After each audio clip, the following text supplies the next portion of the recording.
So a lot of common advice you see written about is just leave the dogs to cry it out. They'll get used to it in their own time. Oh, I hate this. I feel so bad when I hear this. I have heard this so many times. And so, please don't, if someone told you that, just understand that this is about the, the, not about you believing that, but about just wishing that people thought differently about this. With separation anxiety and any sort of separation behavior generally, other than like boredom, it's usually the dog is struggling, and so leaving them to cry it out, um, what that means is just let them struggle. And so, struggle in and of itself isn't horrible, but that's not why we have dogs. So they can be miserable. And so we have to sort of, I feel like we owe it to our dogs. Me personally, I owe it to my dogs. And I want to give them the best life I possibly can. And part of that, a big skill of that is, so because of the way we live, and that our dogs don't get to go everywhere with us, it's a really important skill for our dogs to learn to be okay by themselves and to be comfortable being alone. And so it is a very important skill. And so leaving a dog to cry it out, if the dog didn't really have separation related behaviors and then they cried for a couple of minutes, that would be one thing. But when we're talking about dogs who cry for hours and hours, and then until they exhaust themselves, and then they get up and cry and howl, and all of that again, it's just heartbreaking because that is just a really unhappy dog. So we don't need, our dogs don't need to live like that. We don't need to live like that. Our neighbors probably don't want us to live like that. So they don't, so let's give that dog some help. Let's give him some skills that will mean that that dog gets to be comfortable when you're gone. And so yeah, cry it out is never a thing that I go for. It is not something that I believe in. It was definitely, when I had my own separation anxiety dog, that was definitely something I was told, that she'll just get over it. And the truth is, it blew up on me. I mean, Yeah. she became a master at escape. She would break windows and open doors. She would hurt herself. It was really a dangerous situation to allow her to cry it out. And not every dog progresses to that, but enough do that I wouldn't risk it.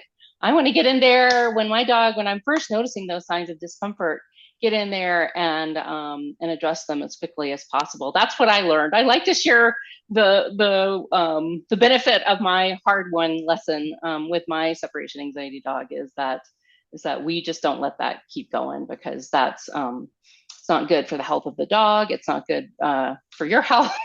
It's not good for your relationships with your neighbors. It's really an awful situation. So nope, no cry it out. Just say no to cry it out is what I say. What about you, Joe? Yeah, and I love the way you said it's a skill because as we get young, any dog, or even like a recent rescue, we have to teach them where to go to the toilet. We have to teach them how to walk nicely so that we're both safe on a walk. It's a skill to be able to be home alone. And I feel like quite often it's completely overlooked as a basic skill to teach a dog. Mm-hmm. It's just expected. They just do it. Because you hear the stories of, oh my dog's fine, we just left them.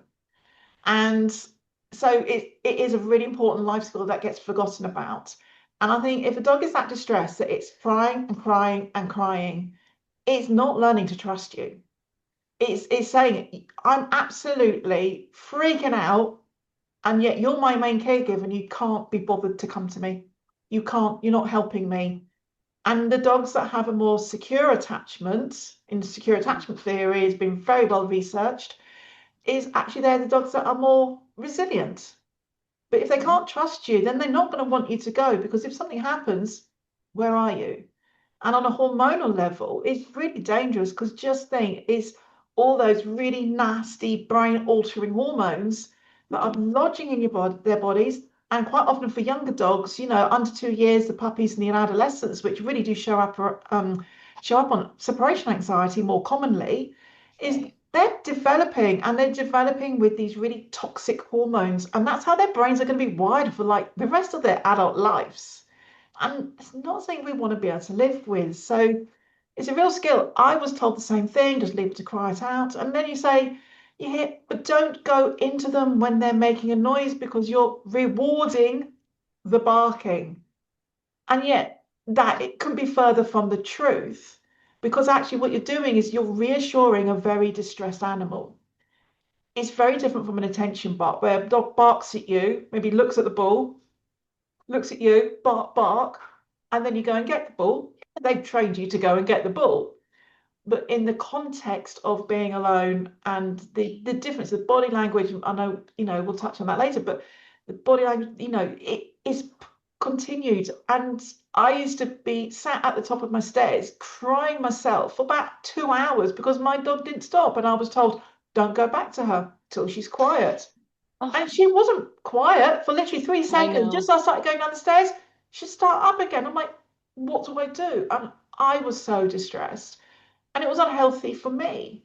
We both became unhealthy. As soon as we stopped that, our relationship grew, the trust grew, and do you know what? She was a much, much easier dog to live with. So yeah, this crying out, it doesn't work. The dog cries, no one comes to it. It might shut up, but it doesn't feel any different. And that is not a happy, contented dog. They've still got all that hormones, toxic hormones going into their brain. Just because they're not noisy doesn't mean they're not upset. So yeah, Right. I love the fact that it should be on the curriculum. As soon as you get a puppy, toilet training, handling, so that they can be Yes. groomed all over. Even if they're a short-haired dog, they still need brushing and nail clips and baths because I'm sure they want Right. a spoon. And home alone. All Yep. the sit, the paw, all of that. No, that can wait.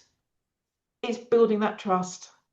Right. And yeah, and the way we do it is not by leaving them alone for 8 hours all of a sudden. Or even for 20 minutes if there's Right. howling that long. I'm sorry. Right. Oh yes, absolutely. Even Don't 20 leave a minutes dog can be for a eight long hours time. unattended, but if your Yeah. dog is that upset, you don't leave it for 20 minutes. No, absolutely not. No, Problem. absolutely not. Yeah. Yeah, and yeah, I agree. That type, that level of stress that adolescents and young dogs, puppies can feel, actually does have long-term repercussions for their brains. So it's very important, and there's a lot of research about that. And it's really important to make sure that you give those puppies and those adolescent dogs a lot of opportunity to learn those skills. And the other piece of that, Joe, is even with a normal dog, those skills are just they're going to go up and down. They're not, they're going to have times where it's harder for them to do it. And, adolescence is known for its big feelings. For me personally, I had a lot of big feelings in my adolescence. And so do our adolescent dogs. We're mammals and we sort of share the same kind of emotional systems, I would say. So yeah, a lot of big emotions, and so it can be, learning to regulate and be okay, self-regulate and be okay. That's a big part of what dogs have to learn too. And we just take it for granted, don't we? We just take it for granted if we've had a dog who made that look easy, that it wasn't hard to do. But it's some dogs struggle with it a little more than others, and that's actually normal. So yeah.